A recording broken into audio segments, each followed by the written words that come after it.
Ce n'était pas une manifestation, c'était une émeute. Voilà comment Emmanuel Macron a qualifié l'acte 18 des Gilets jaunes après avoir interrompu son séjour au ski, visiblement endeuillé par la perte du Fouquet's et la dégradation des magasins de luxe qui arborent la plus belle avenue du monde. Je veux qu'on interdise ces rassemblements sur les Champs-Élysées, c'est terminé, a ordonné le chef de l'État en réunion de crise hier au ministère de l'Intérieur, visiblement peu soucieux de la liberté d'expression qui règne encore dans notre pays. Le président a accusé, je le cite, ceux qui excusent, qui encouragent de se rendre complices. Complices des violences qui ont éclaté entre les manifestants Bad Blocs et forces de l'ordre. Mais vous, Emmanuel Macron, de quoi êtes-vous complice? Des centaines de personnes décédées cette année dans la rue, des mutilés éborgnés pour avoir manifesté, des jeunes de banlieue qui ont peur de mourir comme Adama Traoré à cause d'un contrôle d'identité, des suicides en constante augmentation au sein de la police nationale, des patients qui meurent en salle d'attente aux urgences, du dérèglement climatique qui lui aussi devient une urgence. Avez-vous regardé, écouté ces milliers de personnes venues manifester à Paris ce samedi 16 mars, au lieu de vous prosterner devant quelques devantures qui demain seront déjà réparées? Samedi 16 mars, Monsieur Macron, tandis que vous descendiez les pistes de ski, les Français ont marché jusqu'à la capitale. Acte 18 des Gilets jaunes, marche des solidarités, marche du siècle pour le climat. Voici ceux que vous nommez complices, qui sont en réalité des citoyens en lutte, solidaires les uns des autres, venus vous dire stop, à vous, qui ne daigniez même pas les écouter. Nous étions à leur côté dès 10 h sur les Champs-Élysées. Le peuple s'était réuni pour la 18e fois sous l'Arc de Triomphe, déterminé à ce que vous les entendiez. Cet acte va enfin faire bouger les choses. Et si ça ne fait pas bouger les choses, malheureusement, je pense que ça va tourner en vinaigre. On y a croisé Jérôme Rodriguez, gilet jaune pacifique qui a perdu un œil dans la lutte pour la justice. Et il a un message pour vous. C'est magnifique, non? Hein? Et là, on n'est pas 10 000, là? On est combien, là? C'est énorme ce qui se passe, là, aujourd'hui, non? Voilà. Regarde-moi ça, Macron, regarde-moi ça. C'est ça qui va te faire descendre de ton piédestal, mon garçon, c'est ça. On a filé place de la Madeleine à la marche des solidarités contre les violences d'État et violences policières. Des gilets jaunes y sont venus directement des champs. C'est géant, on est tous venus des champs là. C'était des groupes de 2, 3, 4, pas plus. Et d'un seul coup, ça a grandi, tous à Madeleine. On va pas au Opéra, il y aura après. D'abord à Madeleine parce que c'est la marche contre les répressions policières. Et c'est important, c'est primordial puisqu'ils sont partout les flics. Ils nassent tout. On a fait un cortège, t'as vu ça? Voilà, les gens viennent là, c'est géant. C'est géant! Si la plupart des gilets jaunes que tu vois, ils viennent ici, c'est pas seulement parce qu'on vient de se faire gazer, sauvagement sur les champs aussi, c'est parce que y en a qui ont conscience de ce qui se passe, qui commencent à prendre conscience de ce que c'est que les violences policières et qu'il y en a qui les subissent au quotidien, sans aucune raison en plus, depuis 15 ans. On lâche rien. On y a croisé aussi Gaël Kirante, qui appelle tous les citoyens à lutter ensemble face à votre mépris. Il est quand même grand temps de pas juste constater les désastres de la politique que mène aujourd'hui ce gouvernement, mais être aussi capable d'y répondre, de s'organiser, de se coordonner. Ça avait été le cas un peu en 2018, avec cette réunion qui combinait à la fois des militants politiques, des militants syndicaux, et qui avait abouti une manifestation énorme en mai dans les rues de Paris. Il faut maintenant que tout ça se combine avec les questions qui sont les questions de l'heure, et en lien bien évidemment essentiellement avec le mouvement des Gilets jaunes qui montre une détermination, une force, un courage qui est énorme, qui force le respect. Mais pour gagner, il faut plus. Et plus, ça veut dire faire converger toute cette lutte-là au travers aussi de la grève. On a retrouvé Chloé de Pinel en lutte, venue d'Amiens, vous dire une fois de plus qu'elle n'en pouvait plus. Ouais, je pense qu'on est quand même beaucoup sur le front là, mais parce qu'aussi y a un contexte global qui fait qu'on tire énormément sur la corde, que c'est très compliqué de continuer à exercer nos métiers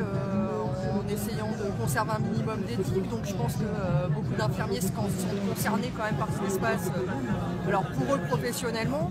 Et puis je pense que c'est une voix qu'on a du mal à entendre aussi. On se reconnaît fort dans la lutte contre une certaine forme de mépris de classe aussi. En tête de cortège, Youssef Brakni du comité Adama, évidemment présent à la marche contre les violences d'État, s'exprime. Donc là, on va démarrer là dans l'incessamment sous peu. Voilà, c'est en plus c'est particulier puisqu'il y a eu l'attentat horrible islamophobe en Nouvelle-Zélande.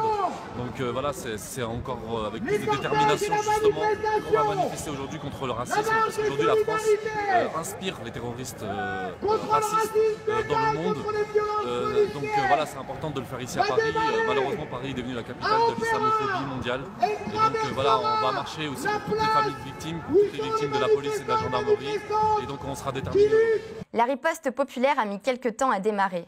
Un cordon de CRS les empêchant d'avancer, jusqu'à ce que Lamine Dieng prenne la parole. Nous, familles des victimes tuées, violées, mutilées, blessées par la police, nous, migrants, chassés, torturés, traumatisés, persécutés par l'État et le système des frontières. Nous, habitants des quartiers populaires, harcelés et humiliés au quotidien par les forces de police et ciblés par le racisme d'État, soutenus par des collectifs, des associations, des syndicats et des partis politiques, nous marcherons ensemble aujourd'hui contre le racisme d'État et les violences policières. Face à ce discours puissant, les CRS ont reculé un à un jusqu'à disparaître dans la honte peut-être. Le cortège a enfin pu démarrer direction Opéra, où les militants pour le climat et les gilets jaunes les attendaient.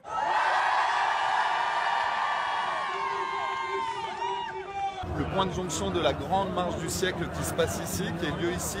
Mais en même temps, c'était aussi de montrer qu'on était dans une mobilisation large aujourd'hui avec les Gilets jaunes d'une part, l'acte 18 avec la marche des solidarités contre les répressions policières et contre les victimes de répression policière. Donc là, en ce moment même, on a la marche des solidarités qui est en train de traverser la place de l'Opéra pour prendre l'avant du cortège de la marche du siècle et marcher tous ensemble jusqu'à République où on arrivera vers 17h. Stop aux violences, stop à la destruction de la nature et que peu importe notre cause, on est ensemble aujourd'hui pour un même combat.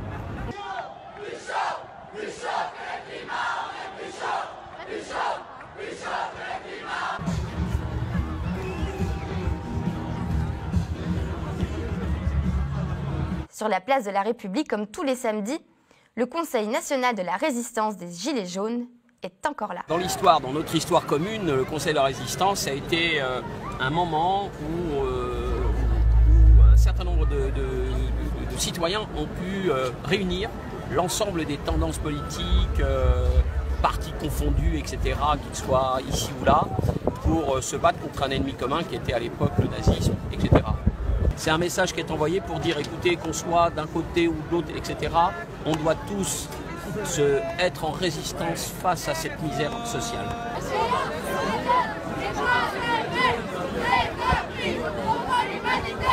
Pendant ce temps continue la bataille sur les Champs-Élysées, faisant face à une répression dont ils ont désormais l'habitude, remplaçant votre absence de prise de décision politique.